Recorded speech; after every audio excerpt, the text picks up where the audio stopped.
માટે આવ્યા છે તો આજે ધન ઘડીને ધન ભાગ મેં કાયમ કીધું છે કે મારો ઠાકર તો કૃપા કરે જ. બાએ કીધું એમ કે એને તો કૃપા વિહળાનાથ થી ચાલી આવે છે અને એમાંય ઉનડે તો એટલા બધા ઉકાળી દીધા કે વરિયા ઉપર વિહળનો હરદમ ભળાય છે હાથ. આ બટુક બાપુ કાયમ કહેતા હતા કે વરિયા ઉપર વિહળનો હરદમ ભળાય છે હાથ, આ નજરે ભળાય છે નાથ આ કળિયુગમાં ઉનડા. પણ એનાથી વિશેષ મેં દુહો લખ્યો બા, મને અંદરથી ઉઠ્યું, મારા વિહળાનાથે ધક્કો માર્યો કે તુંય કાંઈક બોલ, તો મેં લખ્યું કે વરિયાને વચન દીધું એની માથે મેલ્યા હાથ, એના ભવની ભાવટ ભાંગતા મારો વાલો વિહળો નાથ. કારણ કે આ જે કાંઈ જે પ્રિમાઇસીસમાં જે પ્લેસમાં જે જગ્યામાં આપ બધા આવ્યા છો આ મારી લાયકાત નથી, આ તો એણે કરુણા કરી, મારા વિહળાનાથે કૃપા કરી. અને આ જે પ્રોજેક્ટ બાએ જેમ કીધું ને કે આ નાની નાની ઘાસના ઝૂંપડામાં રહેવા વાળા કાઠિયાવાડ છોડીને જેથી આવ્યા તેથી આ તો બધા એમ કહેતા પરદેશમાં જાય છે, કોઈ આવવા દેવા તૈયાર નતા. પણ મારી પરિસ્થિતિ કરી અને એમાં જે સફળતા મળી એ મજૂરી કર્યામાંથી કારીગર થયો, કારીગરમાંથી કડિયો થયો, કડિયામાંથી કોન્ટ્રાક્ટર થયો અને કોન્ટ્રાક્ટરમાંથી આજે જે ડેવલપર, જે બિલ્ડર કયો જે આ સ્કીમ છે 11 વીઘામાં 53 યુનિટમાં જે મેં વૃંદાવન નામથી મૂકી છે એ કેવળ અને કેવળ મારા વિહળાનાથની કૃપા, બાકી જગદીશ સવાણીની તાકાત નથી. અને પૂજ્ય બાને જે અંદરથી ભાવ જાગે ને, અને ભાવની જ મજા છે. જો ભાવ ન હોય તો ભગવાન કૃપા ન કરે. ભગવાનને કોઈ પદાર્થોની જરૂર નથી, ભાવની જ જરૂર છે. અને એવા ભાવથી રજૂઆત કરી ગાંધીનગર બા પધાર્યા ત્યારે ભૈલુભાઈને મેં કીધું પૂજ્ય બાને મારે પધરામણી કરાવી છે. બ્રહ્માકુમારી માંથી માતાજી તેજલબેન આવ્યા હતા. મોટા માતાજીની તબિયત સારી નહોતી છતાં એમને એમ થયું કે મારે આશીર્વાદ આપવા જવું છે, એટલે મેં કીધું કૃપા કરીને પધારો. તો એ પણ બધા બોલો ઓમ શાંતિ, ઓમ શાંતિ. 1 મિનિટ માટે આપણે ભગવાનને યાદ કરીએ, કેમ કે આજે આપણે વૃંદાવનની ભૂમિ એટલે લાલાની ભૂમિ, કૃષ્ણની ભૂમિ, અને કૃષ્ણની ભૂમિ પર આપણે બેઠા છે. તો આપણે ખરેખર વૃંદાવન બની જાય અને અહીંયા બધાનું જીવન રાસલીલા કરતું થઈ જાય, અતિન્દ્ર સુખનો અનુભવ કરે, એના માટે 1 મિનિટ માટે ભગવાનને આપણે યાદ કરી લઈએ. સર્વ પરિવાર અને આજ સ્પેશિયલ આમંત્રણ અને નિમંત્રણને માન આપીને પહોંચેલા દૂર દૂરથી સ્નેહીજનો, સંબંધીઓ, આજનો પ્રસંગ એક મંગલ પ્રસંગ છે, ખુશીનો પ્રસંગ છે. જીવનની અંદર 3 વસ્તુ બહુ મહત્વનું છે: રોટી, કપડા અને મકાન. રોટી કપડા તો આપણને મળી જાય છે, પણ મકાન માટે આપણે બહુ મહેનત કરવી પડે છે. આખી જિંદગીની પૂંજી એ આપણી મકાન પાછળ ખર્ચાઈ જાય અને એક મકાન ઊભું થાય છે. અમારા જીતુભાઈ કેટલે દૂરથી છેક અમદાવાદથી આ વસુંધરા માતાની પવિત્ર ભૂમિ પર, તમે જે ભૂમિ પર બેઠા છો ને એ વસો ગામ વસુંધરા માતાનું ગામ છે. અને આવી પવિત્ર ભૂમિ પર જ્યારે જીતુભાઈએ પહેલો પગ મૂક્યો છે ત્યારે એમણે જે સંકલ્પ કર્યો છે, જે સ્વપ્ન જોયું છે, એ અત્યારે આ બધું સાકારમાં થઈ ગયું છે. એની પાછળ પ્રેરક પણ કોણ છે, શક્તિ કોણ છે? અને એ શક્તિ છે ઉપરવાળાની. ઉપરવાળાની શક્તિ એટલી બધી મળે છે, જેમણે પોતાના અનુભવમાં સંભળાયું કે કોરોના પછી મારું જે આયુષ્ય વધ્યું છે એ સેવા માટે છે. સમાજની સેવા તો કરે, સંસ્થાની સેવા કરે છે, અને આવી પવિત્ર દિવ્ય આત્માઓની પણ શું કરે છે? સેવા કરે છે. વૃંદાવન નામ સાંભળતાની સાથે જ આપણને કનૈયાની ભૂમિ યાદ આવે, કૃષ્ણની રાસ લીલા યાદ આવે, કેટલું સુંદર નામ આપ્યું છે તમે જુઓ. આટલું આપણા જીવનની અંદર લાલો જે આખા જગતનો શું છે, વાલો છે. भारत सोने की चिड़िया थी, जहाँ डाल डाल पर चिड़िया का बसेरा था, वो ही भारत हमारा था. हर एक बाला राधा थी, हर एक बालक मोहन था. આજથી 5000 વર્ષ પહેલા આપણું ભારત ભૂમિ સ્વર્ણિમ ભૂમિ હતી, સોનાની નગરી હતી. અને એ સોનાની નગરીની અંદર લાલો પણ હતો, કૃષ્ણ પણ હતો. પરંતુ અત્યારે યુગ પરિવર્તન થઈ ગયું. આપણા ભારતના 5 યુગ છે, સતયુગ, ત્રેતાયુગ, દ્વાપરયુગ અને અત્યારે ચાલી રહ્યો છે કલયુગ. આ કલયુગનું ચક્કર પૂરું થઈ ગયું છે. આવનાર યુગ કહે છે સતયુગ છે. પણ સતયુગમાં જઈ શકે કેવી રીતે? તો દેવી ગુણોને દેવી શક્તિ આપવા માટે સ્વયંભૂ શિવ પરમાત્માને આ ધરા ઉપર અવતરવું પડ્યું. યદા યદા હિ ધર્મસ્ય.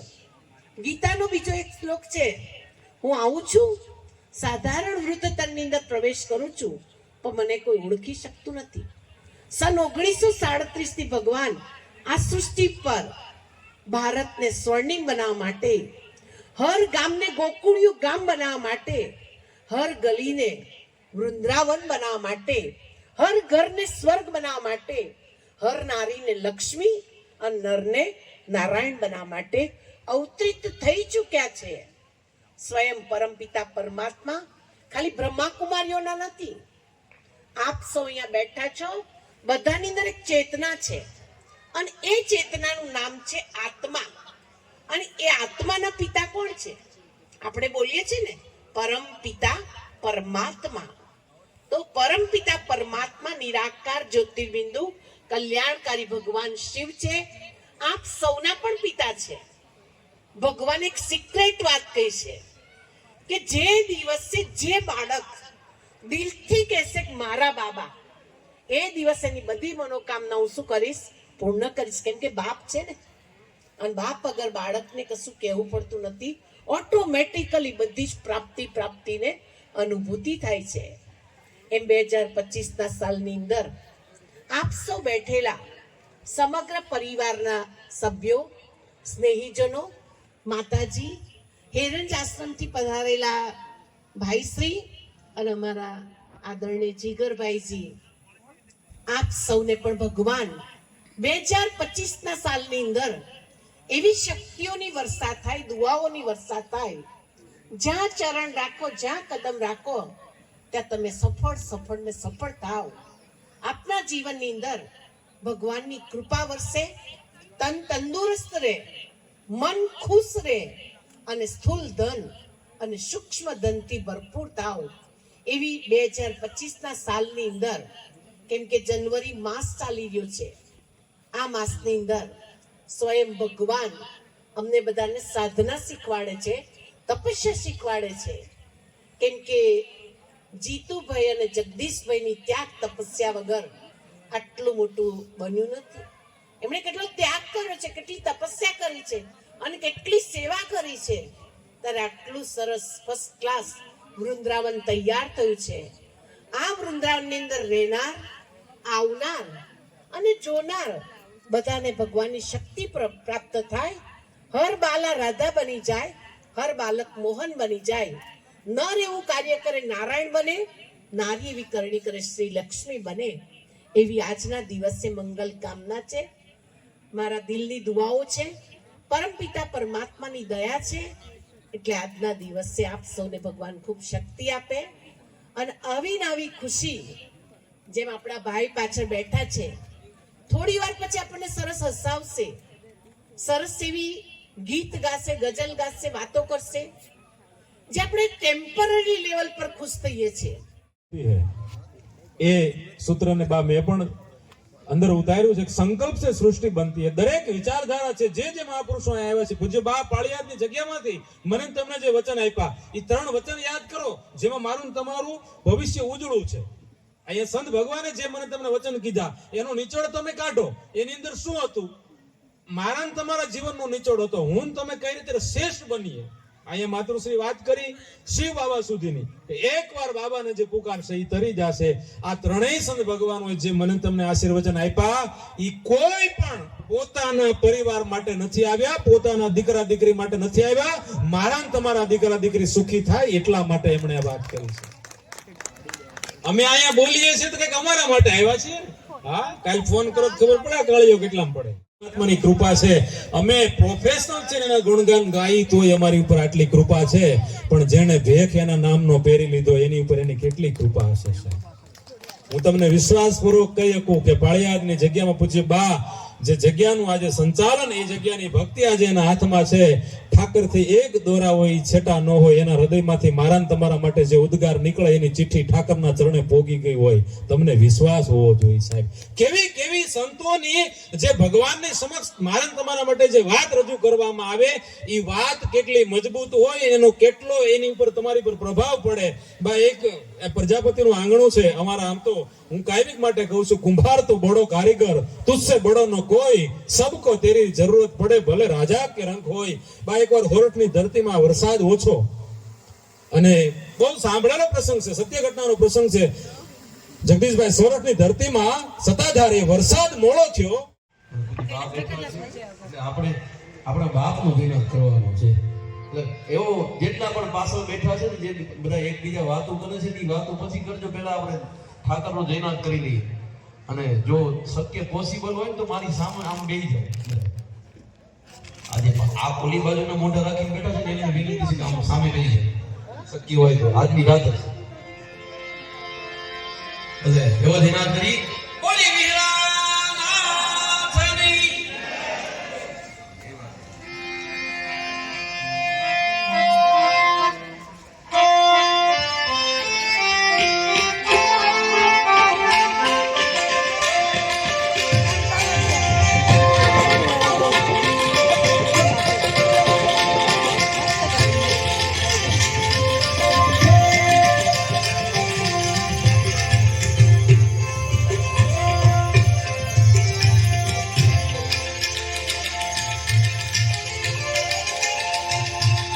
જય જય વિહળાનાથ.